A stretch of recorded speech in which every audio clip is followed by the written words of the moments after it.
Hello, it's Ruby, and today I'm going to be reacting to my final grades for second year. It feels crazy that this has already come about. I mean, for everyone this year has been so strange this academic year. It's gone so quickly, but also it feels like ages since September, and it doesn't feel like second term happened at all because it was all at home. But either way, I'm going to be reacting to my final grades today. We went away to Bath for a few days and I opened these when they came through in Bath. So just to preface this, I'll just give you a quick insight into the grading system in the UK in case you're not really sure how it works. I know different countries have very different ways of measuring academic performance, and I think it can be confusing if you don't know about it. So anything over 70 is a first, which is the highest that you can get. 60 to 69 is a 2-1. 50 to 59 is a 2-2. 40 to 49 is a third, and then anything below 40 is a fail.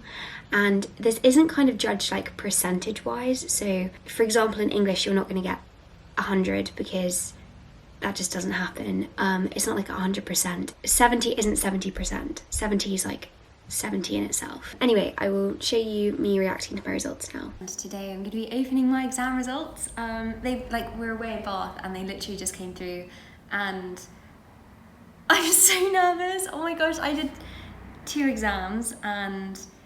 Oh wait, is it every... Okay, wait. So...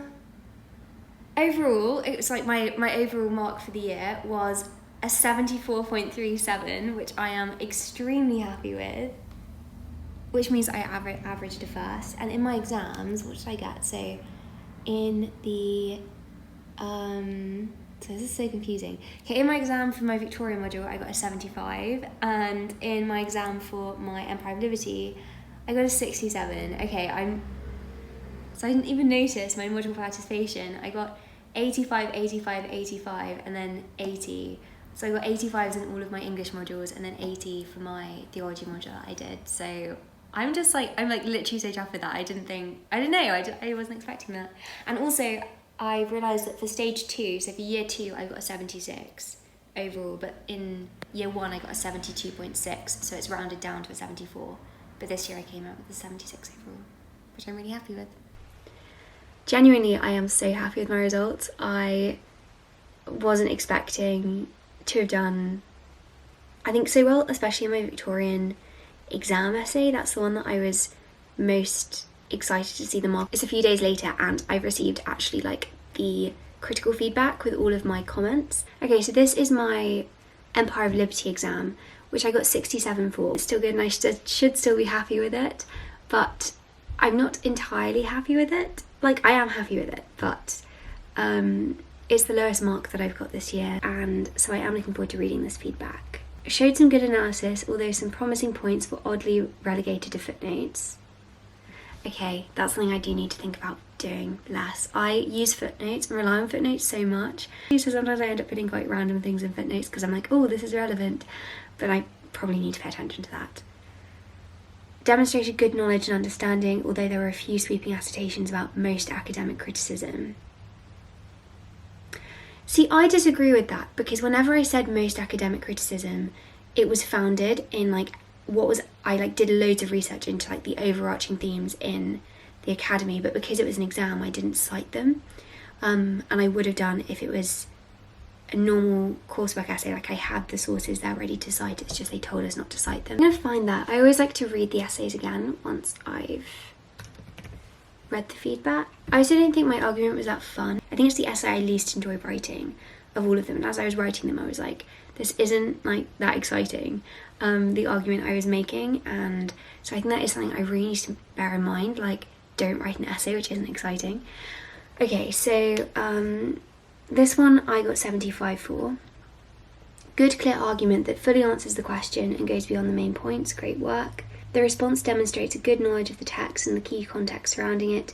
There could be more critical analysis of the fiction, but this is balanced with good secondary material. The writing is clear and concise and is a good style. I don't really get that. There could be more critical analysis of the fiction.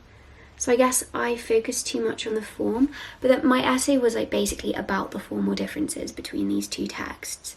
And so I maybe should have focused more on like the actual, yes, I think they're saying I should have focused more on the plot, but it didn't impact my mark, so I don't know if it's actually that important, but it's something to bear in mind.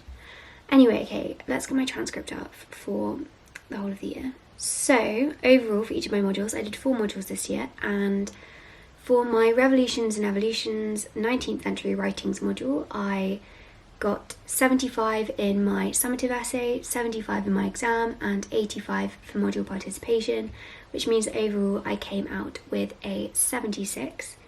For my theatrical cultures and early modern England module portfolio task, I got an 80.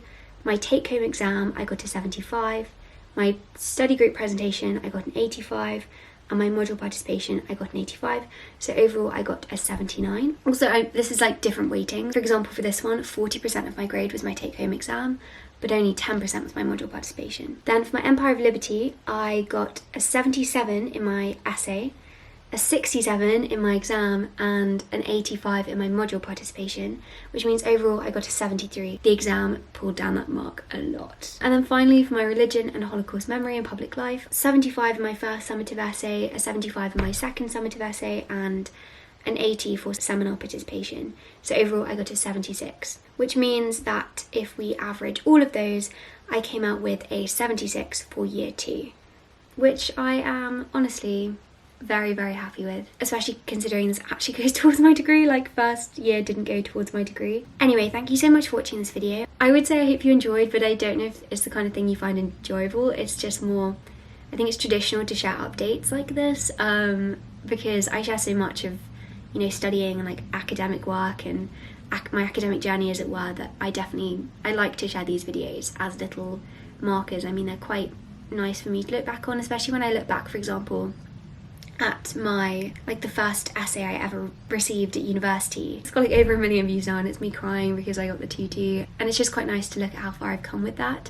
I don't regret changing courses at all. I love my course with all of my being, and I can't wait for 3rd year, and I love what I'm studying. It doesn't feel like work. Anyway, thank you for watching, and I hope you have a productive week.